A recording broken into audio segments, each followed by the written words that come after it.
Hi everyone and welcome to the Cybersecurity Sauna.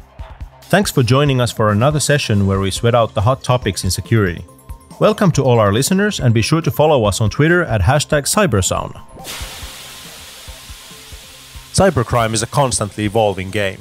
As soon as a new technology is introduced, attackers start figuring out how to exploit it for malicious purposes. No one understands this better than F-Secure's Chief Technology Officer, Christine Bejerasco. Christine joins us today to discuss the fast-changing world of cybercrime and how companies can stay a step ahead and avoid having their new technologies increase their attack surface. Welcome, Christine. Thank you for having me, Janne. So, can you give me some examples of where newly introduced technologies soon become used for malicious purposes?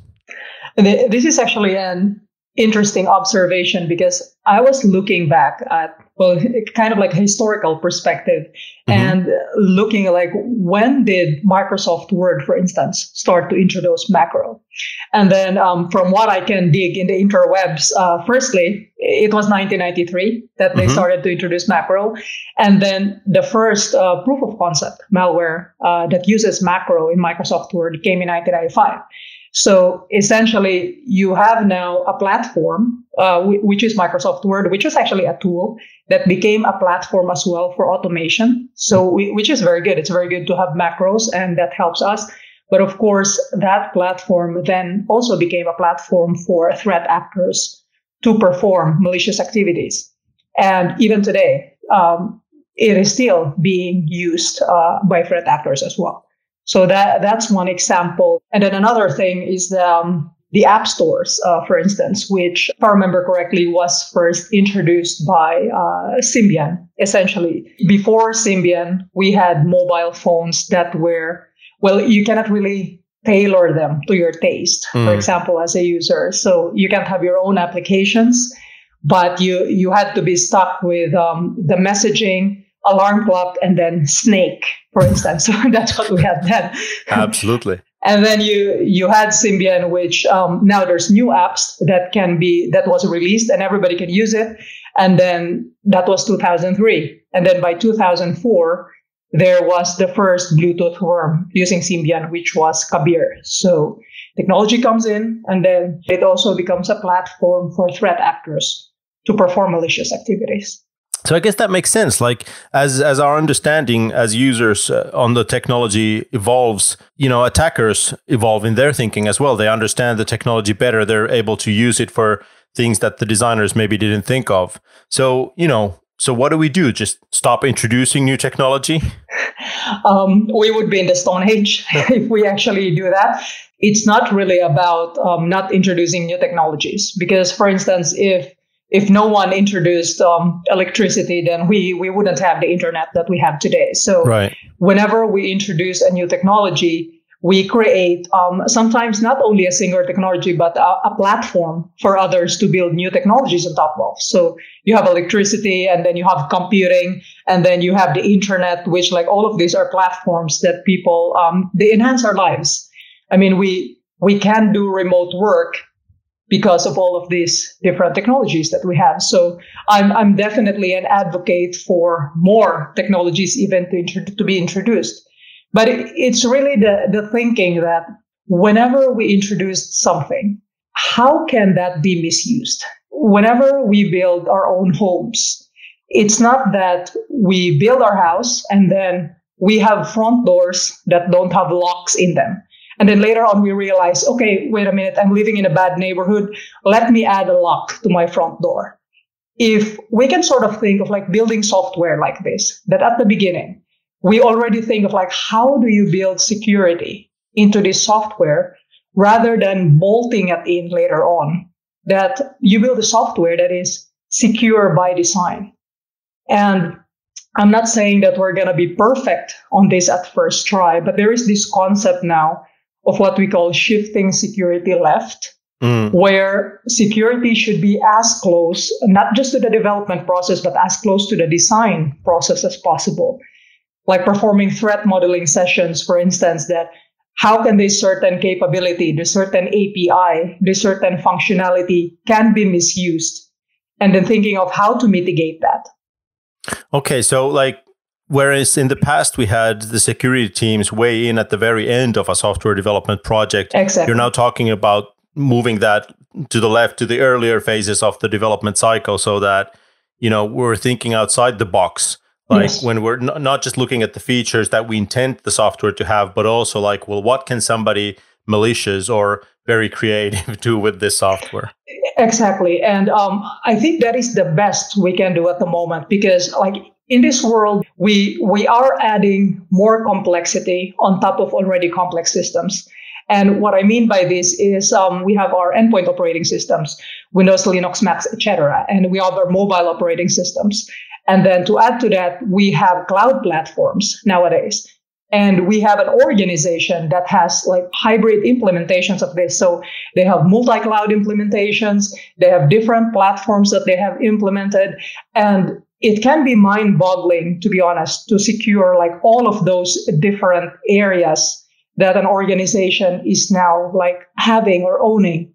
And what is the responsibility that they have? Where does it end versus where does the responsibility of the cloud platform owner begin? So these things nowadays, they are not so easily defined anymore. And therefore, if you are somebody who is like leading the security team within an organization, it's quite natural and understandable to be really confused about this.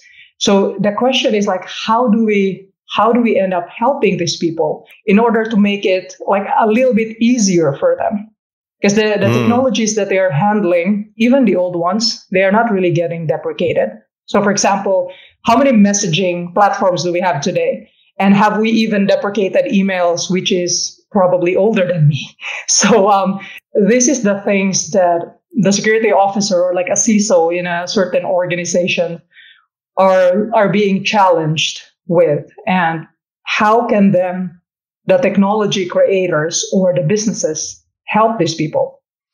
But like, what's the developer team to do? Like, there's only a handful of them, and there's like an infinite number of hackers out there just clawing at every new piece of technology. They seem to have infinite amount of time to nitpick every bit of your software and find all the vulnerabilities. So what are you going to do? I believe that the developer teams, like on their own, would be challenged without the support of the business.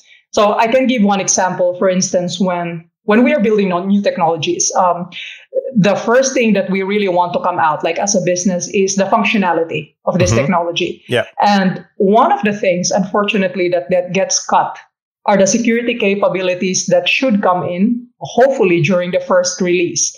So whenever the development team is already pressed for time and they have this priority queue, the security items go out so that they can go to market on their target time.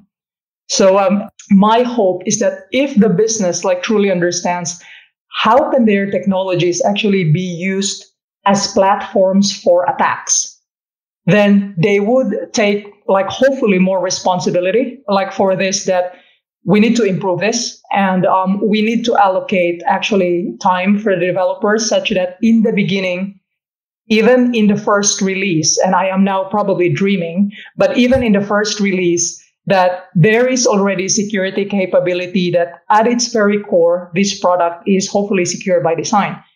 And then I would also like to encourage, like not just the businesses, because security, like adding this to the products, unfortunately, it comes with a cost. Like it's a cost of the time of the developers. Like they need to implement this. They need to think of several angles on how actually this product could be misused. And of course, like the company as well, if there is no security knowledge in-house, then they would need to work with red teamers, like for example, outside the company, on thinking like, how can this product then be misused? Or like risk management consultants, for instance. And that helps release the product at the beginning that has already security by design, but of course, with a cost. So the hope is that some legislation or some government support, for instance, for businesses and some incentives, whenever there are businesses who are building capabilities that are secure by design, could also be available to these businesses. Because I do believe that with the right incentives, this could be good, like for the business, like from a monetary perspective. And of course, if the business dictates that when we release this product, this will not be a product that will be used for DDoS attacks, for instance, and we will do our best to do that. No, I think I'm with you, but let's unpack this for a minute. What does it mean in practice for developers to make products that are secure by design? Secure by design, of course, starts with the thinking when you're still architecting, let's say, the capabilities of the product. Maybe one pragmatic example is when someone is designing an API, and that API is exposed, let's say, publicly or through a certain portal that somebody could still access and then authenticate with. The hope that I have is that the thinking of the developers would be that who are capable of accessing this API first? And how do I make sure that authentication for the access of this API only works for those parties, for instance, that are allowed to access them? Most of the APIs, of course, are publicly documented, but how can I make sure that, for example, the elements of this API, so the capabilities of this API will not then be misused or accessed from, for example, geolocations that it's not allowed to be accessed from. So these are the hopes that I have, that even before like somebody writes the first line of code, like for this capability, that people would then be thinking and then simulating and then hopefully even doing tabletop exercises and threat modeling this, essentially, that how could this capability then be misused? Yeah, and what then, could go wrong? Exactly. And then in addition to that, so once it goes out there, of course, like we can only think so much during threat modeling. And once this capability is out there, do we even have monitoring on how this was already used or misused? Because without that, I mean, we will be left to the mercy of those who are trying to probe for vulnerabilities, like of our capabilities. I mean, we're lucky if they are the white hat hackers and then they report those capabilities. But if they're not, then that's a time that the product starts to be used for malicious purposes. Now, this makes perfect sense to me. So I guess the real question is, why isn't this happening? Like, is it hard for development teams to justify the extra effort and the extra cost, or why isn't this happening? I think like we try to put sometimes like the pressure on the development teams, but to be honest, they are also getting pressured also by their product management, the business essentially, who needs to deliver the actual capabilities. So the cost factor is really like one of the issues of the problem. And if we do some root cause analysis, like why is the cost factor such a big thing when it comes to security, is because there's not a lot of incentives really for businesses today to release products that are secure by design. I mean, it's upon them if they want to be diligent and send out these capabilities that are secure by design, but then they also need to fork the extra cost. So for really big companies, they can do this because, I mean, they have security teams and they have bigger revenues. But if we're talking about a startup, I'm a startup who likes to create some baby monitors with something quite novel. And then I'll put it out there. Of course, I would need my baby monitor functionality first. And then with the rest of the money that I have, I probably won't have anything extra anymore to invest for security. But if, for example, I don't know, my company gets some tax breaks, for instance, if I do secure by design, then that is something that I could factor in towards my finances. Then I could say that, yeah, we should definitely do it because it makes sense, like from a business perspective, like security makes sense, even from a business perspective. Now, in a market economy, this sort of problems are supposed to be fixed by the demand side, though, so that consumers demand better baby monitors. But it's really hard to, like, when you're looking at like that baby monitor, it's really hard to tell if it's made properly or not. Like, there's all sorts of padlocks and uses internet technology and other kinds of vague technology sounding statements that I don't really understand as a consumer. So, how fix? Well, I guess in a market economy, if the demand doesn't go towards me buying a more secure product, and if we just let, of course, like economies of scale, like the market economy dictate this, then unfortunately we will be decaying like towards the part where we have cheaper products.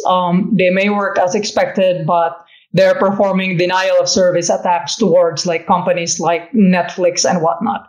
So we have that sounds like what's happening. Exactly. So that's already what's happening today. So we are at the state where we have created this problem essentially because of security being like treated as an additional cost. If we want to secure like all of these different platforms and technologies that we have built so far so that we can build more on top of them, then we need to make sure that like the foundations that we are building are solid enough. Yeah, absolutely. Yeah, and like, I mean, it sounds like you've given up on sort of educating the consumers and think that we're not going to fix that issue this way. Is there something we can, as a community, security community, can we do something about this, sort of make it more transparent so that it's easier for people with no technical skills to understand sort of what good and bad looks like? Is there anything we can do? I'm not sure if this is going to be a very popular idea, but one of the thinking that I've been having is that if we can sort of like promote or like praise perhaps products that are really trying to build security into their capabilities. I mean, of course, we probably will not find a product today that doesn't have a vulnerability. And but there are products that is getting harder and harder to find vulnerabilities in their platform. And as such, the vulnerabilities in their platforms are becoming more expensive. So celebrating those companies as well could be helpful in this regard, especially if they are companies, if they are not the big ones. And especially if you can see that they are trying to make a living. Of course, they're trying to make a profit with their products, but still, even with the challenges that they're having, they are working continuously on building security into their capabilities. I think those companies should be celebrated because, I mean, for one, they don't even get incentives, for instance, from governments, and they're doing it anyway. So I think it's very responsible, and those are at least like the type of companies that I think we should elevate and even help out more with. Yeah, I like this idea. Like when we're doing, for example, supplier audits for our clients and looking at like, these three providers and helping them choose which one has the best security, we sometimes come across companies who are like really putting in the effort and then the other two might not be. So like, I like the idea of giving kudos and just praising the company. Like this company is really trying, like you said, nothing's bulletproof, but like they're actually trying, they're putting the effort in. So what about some of the other things that these companies can do, like to help the development teams produce better software, for example? Do things like bug bounty programs, do they help, or are they sort of too far to the right when we're trying to move left? Well, of course, like bug bounty is a good it's a good addition to let's call it like a little bit of kind of like a repertoire of options that you have for security. But I'm also wondering as well, like what can the company practically afford? We have different options, like starting from the very left when you are building, like creating the design of the software, all the way going to your test automation and then like building automated capabilities. So there are software as well that can just automatically find these basic vulnerabilities that we have seen, and then all the way to the releases. So every step that somebody would integrate security into would come at a cost, like from starting to secure your release management systems against supply chain attacks. That comes at a cost as well. So from trying to segment your networks into different areas, that also comes as a cost. So if, for example, as a company, you get assistance like in the beginning, or even just like the basic framework that where are the areas that I can do when it comes to elevating security, and then maybe put a price tag on those areas and decide what can you afford. Because I don't think it's realistic to expect that all these companies will have to like cover all of these different areas, and then all of them comes with a price tag and then say, yes, I'm going to do this. I think at the beginning they would be dead in the water before they even get to release their first product. Sure. But as long as they can find like which ones can they afford, and then like put in the effort and then the investment one at a time until they get to cover all of these things, I think the technological plane that we have like today, it will be elevated when it comes from the security perspective, and we will be all the better for it. Yeah, I can see that. Now, I mean, we're talking about all these costs for software developers and the companies putting their products out there, but sometimes you hear people talk about attacker cost and raising the cost of the attack. So, whether it's actual money they need, special equipment, or it's cost of in terms of time. Is that something you think might be effective? Yes, indeed it is. And this is also like a challenging area, because if, for example, the target of the attacker is really of high value to them, if the cost is lesser than the value of like what they're trying to attain, then the attackers, unfortunately, it's still valuable for them to perform an attack. So like from my perspective, this is actually like a simple calculation of like, will the attacker perform the attack? So it would be that the value of the target minus the cost of the attack. Sure. And then, so like some examples that I could think of in the past, for instance, a very popular one is Stuxnet, where like when we saw Stuxnet in 2010, we saw that they had, if I remember correctly, 4 zero-day vulnerabilities Something in there. Like that, yeah. And that was surprising, because like we thought it at that time, because we never saw nation state attacks, that who would waste like 4 zero-day vulnerabilities in one malware? I mean, these things are quite expensive if you, for example, like sell them. So exploit acquisition platforms. So that was a costly attack. But when we realized that if the point of the attack is to like delay the nuclear enrichment program of one country, then all of a sudden it's a very cheap attack. Like to yeah. So, what's the price tag on exactly. nuclear weapons? Yeah. So this cost and value is actually relative. So what is the value to the attacker of what they're trying to get versus what would be the cost to them? Right. Looking at these costs versus like value of the attack, like what are we to do? For instance, as people who are trying to protect our organizations, to protect our businesses, and to protect our personal lives, like against this type of attacks. The main thing that we can really do is like make these attacks more and more expensive for the attackers, essentially. So the more we move towards security by design, the more expensive it is. For example, for maybe we can call them the bottom feeders.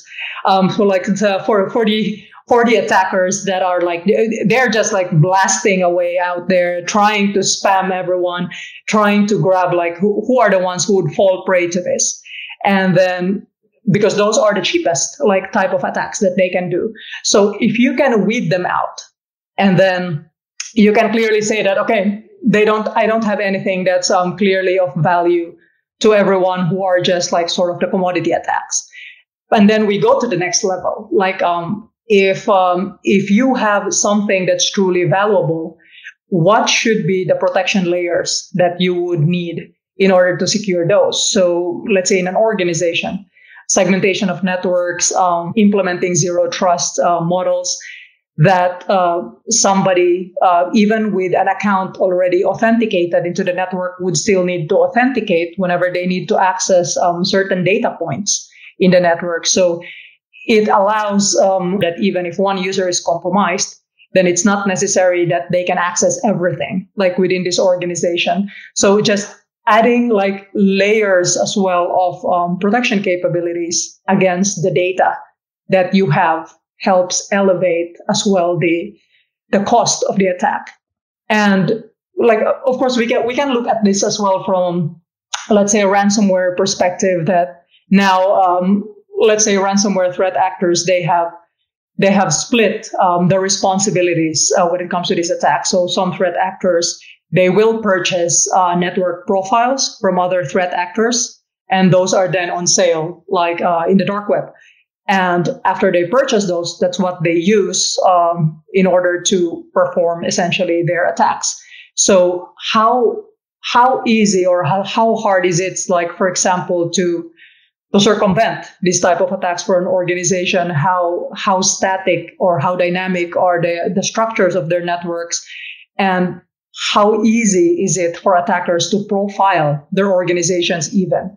So, for example, like even in the part where the attacker is still profiling, if we already put like hurdles along the way, like, for example, if there are protection capabilities that you have put in your network, like cybersecurity products, if the attacker is very quick in trying to perform their profiling, then it's very easy to find them because they're very noisy. Mm. So, for example, and like just having those basic hygiene already makes the attackers that are trying to make a quick buck, like it kicks them out already of the game.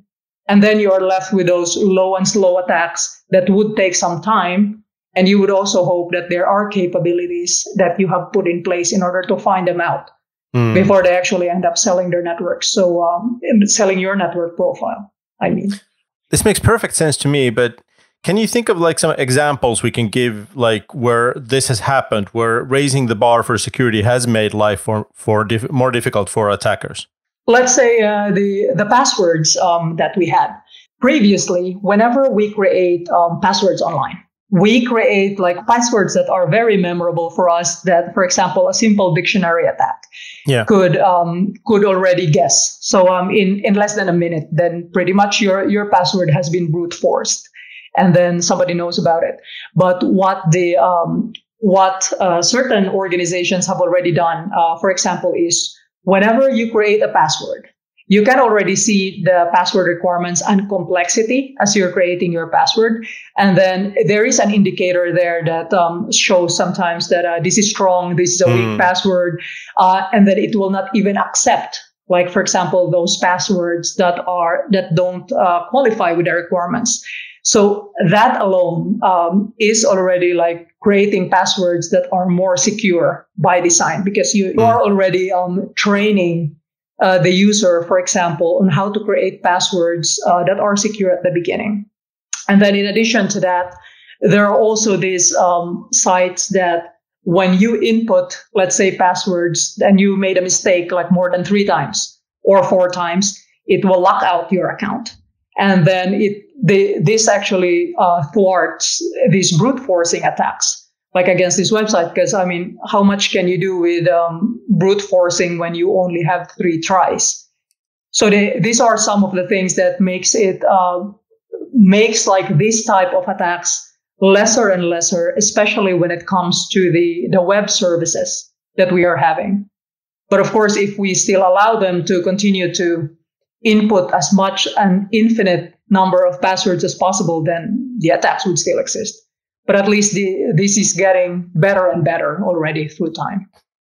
Now, on the topic of passwords, I've sometimes noticed that when I mistakenly enter my password somewhere, it seems to me that it takes a little bit longer for the response to come back than it would if it's a passing thing. So is that like a hurdle that if somebody's put there purposefully so that it costs me more time? Yeah, we actually even have products that do that. So, for example, I'm going to talk about like one product now that we have that actually handles like password management.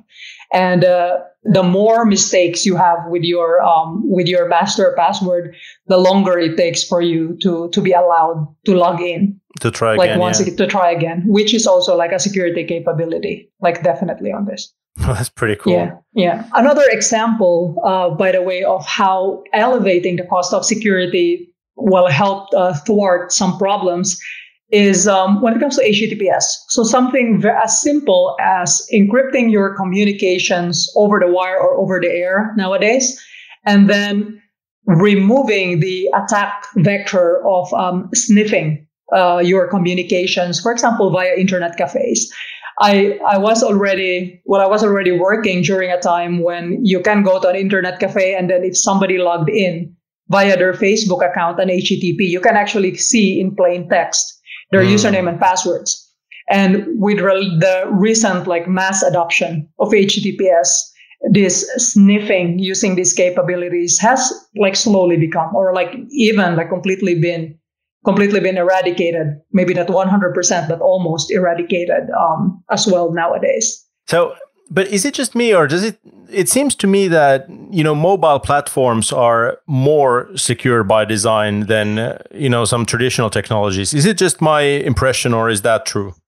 Well, it's definitely not your impression. And it looks like the mobile platforms have also learned from what's been happening with the desktop platforms, which actually gives us hope that we can actually learn. We are getting better. Exactly. So we are getting better. We can learn from what happened in the past and then use that to build more secure operating system models.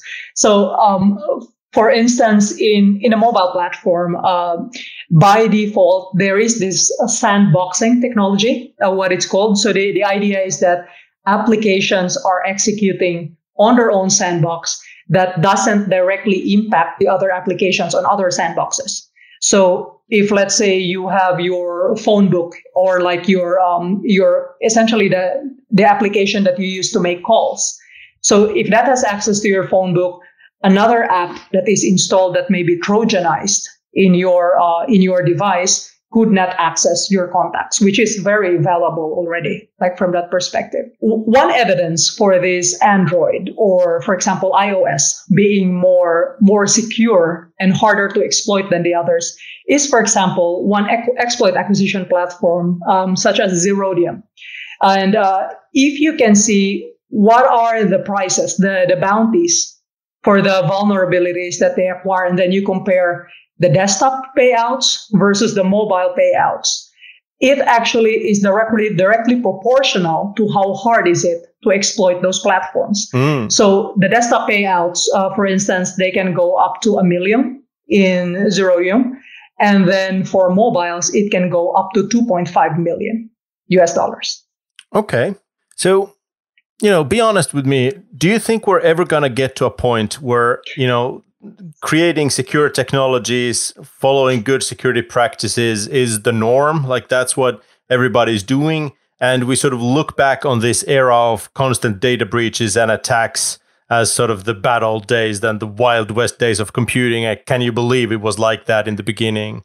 I have been in this industry for almost 2 decades, and I can actually see improvements as well. I'm not sure if in my lifetime I would really be able to see that everything is already secure by design. That would be a dream. But for example, in the early 2000s, we had what we call red alerts, or A levels, with network worms that are spreading almost like every other day. There's always some network vulnerability. And when it comes to these network vulnerabilities that have the capability to perform remote code executions, then it just spreads like wildfire all over the world.